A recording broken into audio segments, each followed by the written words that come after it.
You know, now that I think about it, I've always sort of kind of been an artistic person. Listen, I never talked about being good. I don't know. It's just that since I was young, I was always fascinated by this stuff. I've since developed the idea that art is anything, everything, and nothing at the same time. Sure, that sculpture is cool and like physical and there and stuff. But what about the removal work of Jose Ballister, finding art in absence, vacancy, that feeds into your memory of what was?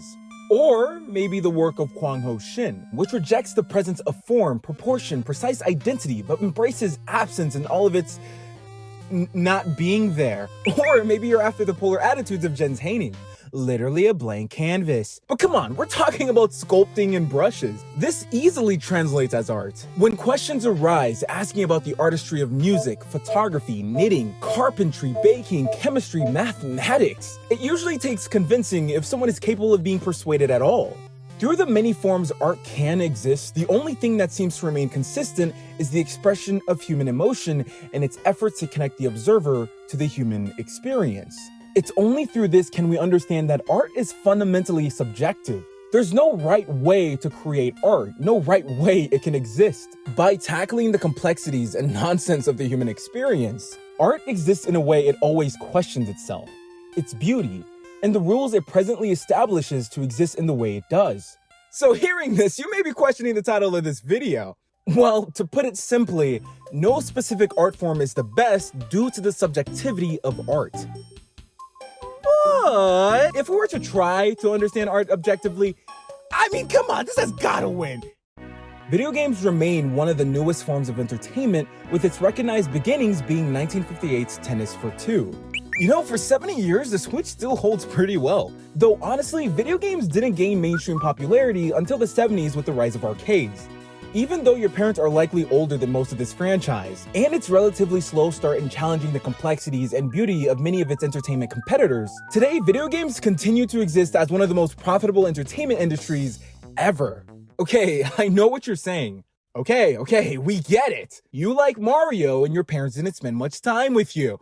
Get to the point. Video games are objectively the best art form because no other form of media captures its cooperation of various art forms, maxing out our connection to the human experience. Thank you. Okay, hear me out for a second. You look at the work of Leonardo da Vinci, considered one of the greatest minds and painters of the Renaissance era. In The Last Supper, da Vinci does an amazing job depicting trust and betrayal, the skepticism that murmurs and surrounds it, the fear and confusion it leads to. Looking upon this piece, in many ways, we can empathize with these human emotions. We can also observe its beauty, its use of realistic colors and proportion to make it seem like you're truly looking back in time. You know, if you fuck with that. All these things make this without a doubt art. Though it's important to note here that every form of media contains its limitations. In fact, that's primarily what we're going to focus on in this video. Limitations. To try to understand the world in all the ways it can exist is virtually impossible. Instead of painting every blade of grass or leaf, a lot of painters prioritize shape and color. They'd rather shade how these millions of green things would look like. Now, of course, these limitations grow a lot bigger. With paintings, well, obviously the audience can't experience sound. We can't hear the murmur in the room, how the gasp and shock of the apostles contrast with the peace and calm of Jesus. We don't even have a violin playing in the background. Though I think the biggest limitation of paintings, or shall I say static art, is that they're static. Drawings lack a temporal dimension. The audience can't observe the passage of time, like they could watching a movie or reading a book. Time is merely implied. Although Da Vinci does their best to overcome this limitation, like choosing to paint the Last Supper, not just a supper, hinting at purpose and story, or how he uses foreshadowing by including slight details like Peter holding the knife which he would use to later defend Jesus. Dude, I swear, I sound like a missionary. But there's only so much this painting can tell you, only so much the audience can experience. This is a trend you'll come to find in other various art forms or mediums. Music invites us to experience the beauty of sound, the meaning of words, and how they are said. Oh, and here comes the limitation police. Unless you're watching a music video, or maybe reading sheet music, everything else that doesn't rely on your auditory senses have to be implied, most importantly being the visuals. You could argue this allows us to feel more involved in songs. Since everything else must be implied, maybe instead of the person the artist had in mind, you could understand the song to refer to the one you have in mind. My shoulder, hold me in your arms, baby. And yes, this is a fair argument. Though we're forcing an objective pursuit, so no. This fundamental limitation in music disallows us to further our experience of this art form. This may be why music videos are insanely popular and are now somewhat of an expectation. Of course, there are honorable mentions like books, poems, sculpting, theater, or photography, but what about film? Well, let's see here. Audio, check. Visual beauty, a cover, the passage of time, check. Wow, these guys have everything. I mean, I guess you could say these guys win, right?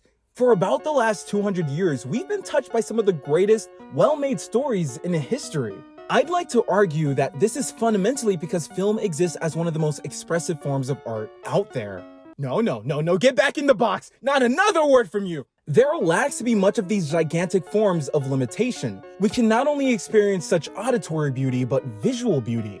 Although the complications of literature often remain unexplored. For example, literature often provides constant internal monologue, incredible detail and depth, and length that regularly surpasses the longest, non-experimental movies out there. That being said, film still relies and uses literature's many benefits.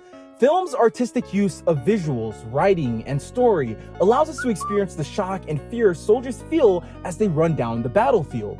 The chemistry and love as two lovers are separated from one of the most devastating and famous ship sinkings in history. Unlike most other mediums, film's ability to depict events to such a degree of realism, and I mean realism in terms of its connection to how we perceive motion, personality, complex world building, soul, and emotion, is what makes it so special. It feels like something you could have only dreamed of. Walking into the theater removes you from the rest of the world. For 2 or 3 hours, nothing else matters. You're completely infatuated into this new world, these new people, this new artist perspective. Film has truly allowed us to surpass reality in a way no other medium has done. Well, maybe except for one. Yeah, you know the answer, it's video games. And the award for questionably necessary setup goes to me! Video games, just like film, incorporate sound, visuals, and the passage of time to a very similar degree. Even at its earliest, it already had this down. And that doesn't mean it was good, but you know, it had it. Film may have surpassed static art's visual beauty by challenging its static frames, but even then, film often restricts itself. Capitalism. It's not often artists are able to breach through remakes and box office safe movies, and adventure into new films that challenge the industry. Whether it's nuanced storytelling, setting new standards for animation, or style of filming, it's often incredibly limited. How video games surpass film is that video games since its inception has been closely tied with technology and growth. Although these days this is ever more critiqued, but to be a good video game means to make something challenging, something new and never seen before. This of course is most seen in graphics and speed with each new generation. But I'd argue that this is the core identity of video games. Graphics aside, GTA 1 and GTA 5 are unrecognizable. While the first one is a simple top-down cops and robbers game, the fifth installation presents a detailed and interactive open world, depth at the will of the player, a story that tackles themes like justice and morality, social issues, betrayal and trust. The Last of Us, although one of the frontrunners in graphics, is loved almost purely because of its incredible storytelling, in which its second installment stands the first game on top of its head. Unlike the first game, it adapts a non-linear path of storytelling and efforts to strengthen its several themes of social perspective, the subjectivity of truth, revenge and empathy, but most importantly being personal growth and self-identity. Even with seemingly more simple things, game mechanics range from being introduced as gimmicks to integral parts of the game. At its core, video games exist to challenge limitations, to challenge what was, to be a better form of its previous self. If that doesn't convince you why video games are the best art form, then what? Really? Man, well fine, I was saving the best part for last anyway. So just like film, video games contain visuals, audio, and also a temporal dimension. But the one thing video games have that not many of these other art forms have is it's interactive. Okay, I know there is interactive art or interactive film, but if you really think this is even comparable to the scope of video games, get out of my sight. Throughout most art, we're offered only a glimpse of the world we're observing. In visual art, our glimpse is mediated by layers. The world being portrayed, the main character or focus of attention, and you, the observer. Yes, these layers are often important since they each provide valuable insight, but they also can create distance between the observer and the work itself. Since the entire point of my argument is that the best art form should excel in increasing the connection between the observer and the artist's effort to display human emotion, it's incredibly important to regard that video games removes one of these layers. Video games remove and replace the main character or focus of attention with you, the observer. Instead of merely receiving a glimpse of a constructed reality, you're now the one living it. You see, most art is consumed through passive observation. No matter what you do, that painting won't change. Those films and songs will continue to play.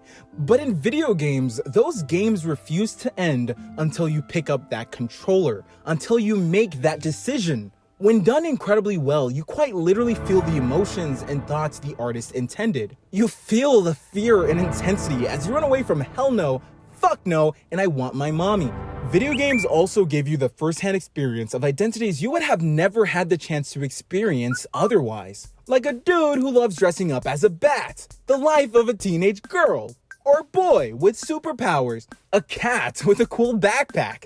I mean, look at it! Whatever this is. But most importantly, you're able to experience the exaggerated swagger of a black teen. This experience, man, this journey is what no other art form has the ability to do. After finishing these games or finally putting the controller away, you feel empty yet satisfied.